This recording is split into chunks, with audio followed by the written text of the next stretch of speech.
সেকেন্ডে অঙ্ক করা, তাই তো? সবাই এসে বলে সেকেন্ডে অঙ্ক করো, সেকেন্ডে অঙ্ক করো।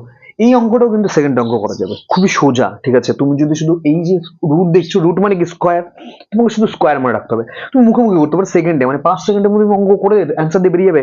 অনেকে সেটা কি রুট রুট রুট করতে করতে করতে শেষ করে দেবে। তো এখানে যদি আমি বলি, দেখো এটাকে আমি এখানে কত আছে, 12, 8, 4 আর -4, এটার মধ্যে কোনটা হবে? এটার মধ্যে আমি জানি 4 হবে। এবার কেন কেমন কি বলে যে তুমি মুখস্থ করেছো অ্যান্সার? না, মুখস্থ না। দেখো, শুধু তোমাকে রুট জানতে হবে। আমি মুখোমুখি যদি করি, তাহলে এখানে কি আমরা জানি 10,000 মানে কি 100 স্কোয়ার। 100 গিয়ে কার সাথে যুক্ত হবে? 44, তাহলে তাহলে 144 হয়ে গেল। 144 কার স্কোয়ার? 12 স্কোয়ার। 12 গিয়ে আবার 4 সাথে যুক্ত হবে, তাহলে কি হয়ে গেল? 12 আর 4 16, 16 কার স্কোয়ার? 4 স্কোয়ার। তাহলে এখানে কি 4 4 16, তাহলে 4 অ্যান্সার হয়ে যাবে। এবার তোমাকে আমি এটা করে দেখাচ্ছি, ঠিক আছে? সবার ফার্স্টে লাস্টের দিক থেকে করতে হবে। এটা কত? এখানে কি 10,000 আছে?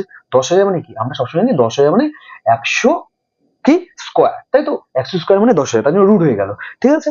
তো এটা হয়ে গেল প্লাস, এখানে কত আছে? 44, পেছন দিক থেকে যাই, তাহলে 44।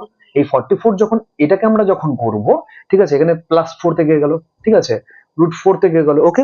এই 44 আর 100 কত হয়ে গেল? 144। 144 কার? 12 স্কোয়ার, তাহলে হয়ে গেল 12, ঠিক আছে?